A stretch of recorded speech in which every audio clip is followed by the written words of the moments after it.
Fala Fogão, tá começando mais um Radar Alvinegro, 31 de março. Tô aqui nessa sexta-feira gravando esse vídeo para que a gente possa trocar uma ideia sobre essa busca por jovens talentos que o Botafogo tem realizado. Tanto aqui no Brasil, né, vários atletas sub-20, sub-23 já foram contratados. No profissional, por exemplo, temos o Carlos Alberto, 20 anos de idade, chegou por empréstimo com opção de compra, uma aposta, claro, que se der certo, o Botafogo garante a sua permanência pagando $1 milhão ao América Mineiro, e se der errado ele volta pro Coelho, né, um modelo de negócio interessante. Só que agora a gente também está expandindo isso para outros países aqui do continente sul-americano. Os dois casos recentes, o Diego Abreu e o Matias Segovia. O Diego Abreu, que é filho do Louco Abreu, pertence ao Defensor do Uruguai. A equipe uruguaia renovou seu contrato até o fim de 2025 e está emprestando ao Botafogo, o próprio Defensor já comunicou isso, até o fim de 2024 com opção de compra, até o fim desse contrato. Um modelo de negócio também interessante. Diego Abreu vem se destacando bastante pelas categorias de base do Defensor, também pelas seleções de base do Uruguai, 115 gols marcados, é um jogador que parece ter talento e tomara possa se desenvolver com a camisa do Botafogo. Agora, falando sobre Matias Segovia, também vale destacar o talento desse jovem paraguaio, 20 anos de idade, se destacou bastante no sul-americano da categoria, camisa 10. Os vídeos que a gente já pôde acompanhar do atleta mostram um jogador muito habilidoso, liso, só que baixinho. Tem que ser trabalhada a parte física, só que tendo talento, os bacholas também dão conta do recado, né? Quantos jogadores baixinhos têm talento e jogam pra caramba, não é verdade?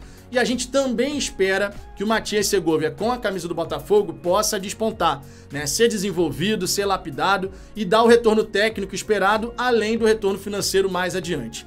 Só que o Matias Segovia, ele tem um modelo de negócio diferente do que foi com o Diego Abreu. O Matias Segovia, segundo consta as informações, ele chega em definitivo. 60% dos direitos econômicos sendo adquiridos, o Guarani do Paraguai, portanto, mantém ainda algum percentual, pensando, claro, numa venda futura.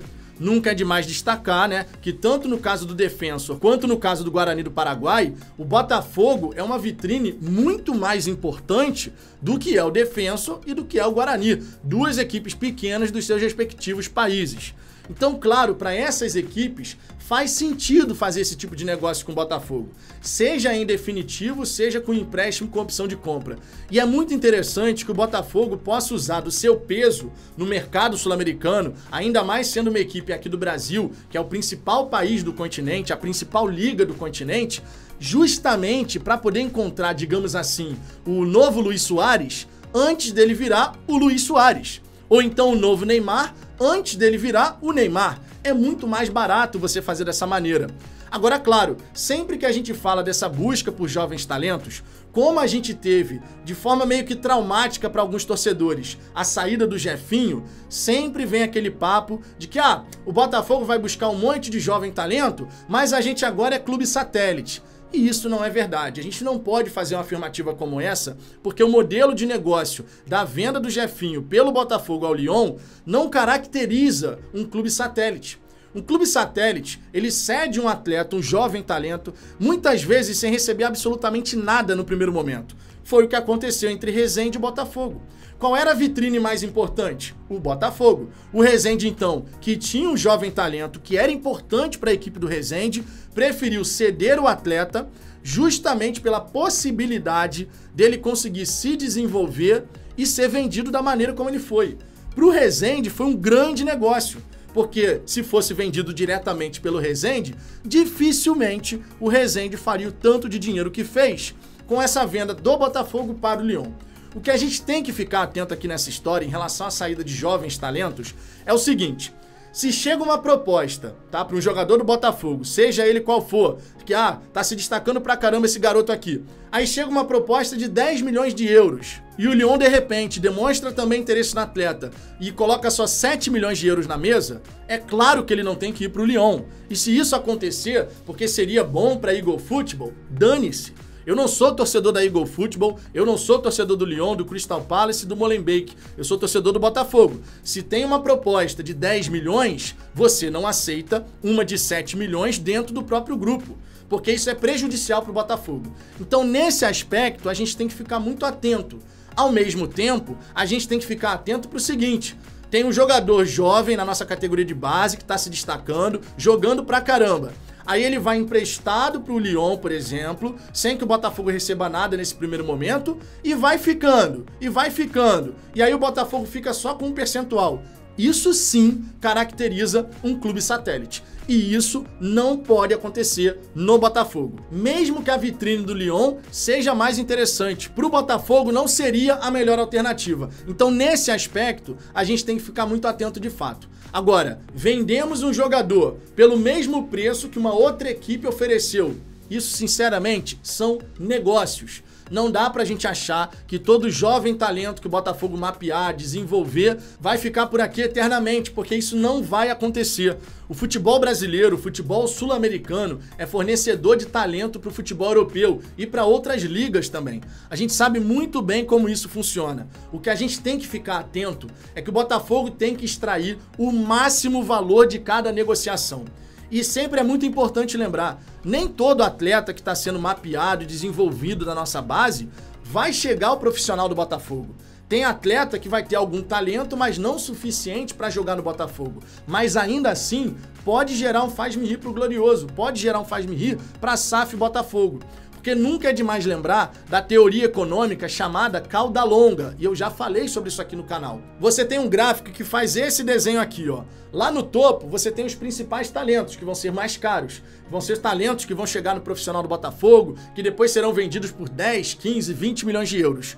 Aqui embaixo, nessa cauda, você vai ter outros atletas que têm algum talento, que não são tão talentosos assim a ponto de ficar no Botafogo, mas que podem render 500 mil euros daqui, 300 mil euros dali, vendas menores, mas que somadas podem gerar uma quantia muito significativa. Por exemplo, se o Botafogo vende 5 atletas numa temporada, nesse desenho que eu falei, 300 mil euros num, 500 mil euros no outro, e a gente totaliza 2 milhões de euros nessas negociações, a gente está falando de nada mais, nada menos que 10 milhões de reais. 10 milhões de reais foi o que o Botafogo pagou, por exemplo, no Gustavo Sauer. É quase o valor que o Bahia pagou no Ademir, né? Então, assim, é dinheiro. E, claro, a busca por talentos também tem esse objetivo. Não adianta você achar que o Botafogo está buscando talento só para poder conseguir atletas para subir para o nosso profissional. Porque nem todo atleta que tem potencial vai conseguir dar esse passo, vai conseguir dar esse salto. Mas ainda assim, nós podemos extrair benefícios dessa busca ampla por jovens talentos, tanto no Brasil quanto no continente sul-americano. É claro que o grande objetivo tem que ser o retorno técnico. Você conseguiu mapear jovens talentos, 2, 3 desses jogadores despontaram, subiram para o nosso time profissional e estão jogando uma barbaridade. É o que eu falei, é encontrar o novo Neymar antes dele ser o Neymar, é encontrar o novo Messi antes dele ser o novo Messi.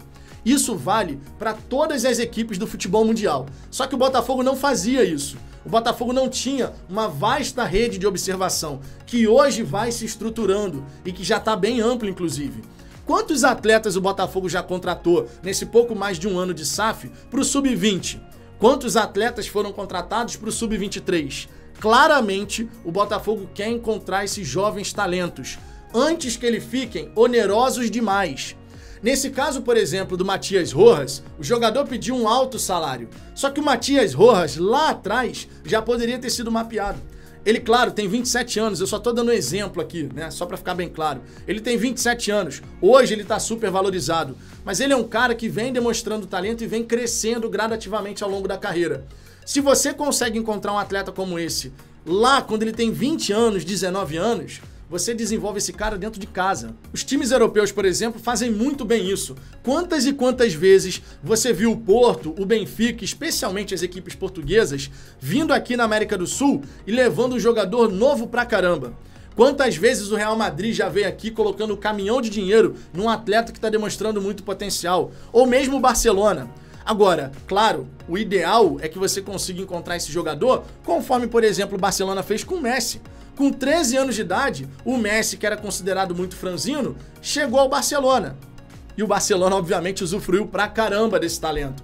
Você tem que ir buscando talento em todos os lugares, estar sempre atento. Isso vai ser muito importante pro Botafogo e a gente não pode ficar com receio, pelo menos por hora, de que o Botafogo vai virar um clube satélite, que o Botafogo só tá buscando esse talento para poder repassar pro Lyon.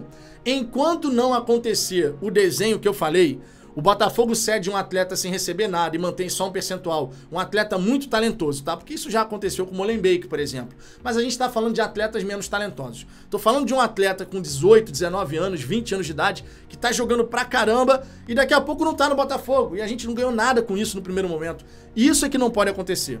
Se isso acontecer, aí sim a gente fala, isso aqui caracteriza a negociação de clube satélite.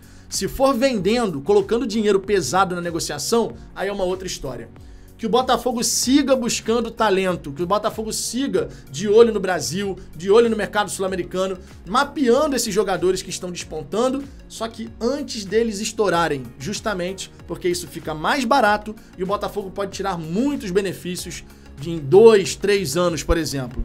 Que assim seja e que a gente veja esse projeto de base do Botafogo se desenvolver cada vez mais. Acredito, quando a gente tiver a nossa categoria de base toda estruturada, aí a coisa tende a dar uma acelerada bem considerável. Fogão, era isso que eu queria falar com você nesse vídeo. Essa busca por jovens talentos me agrada, certamente é um objetivo importante dentro da SAF do Botafogo, em 2 aspectos: retorno técnico, retorno financeiro. Que a gente tenha ambos, não é verdade? Um grande abraço para você e até a próxima!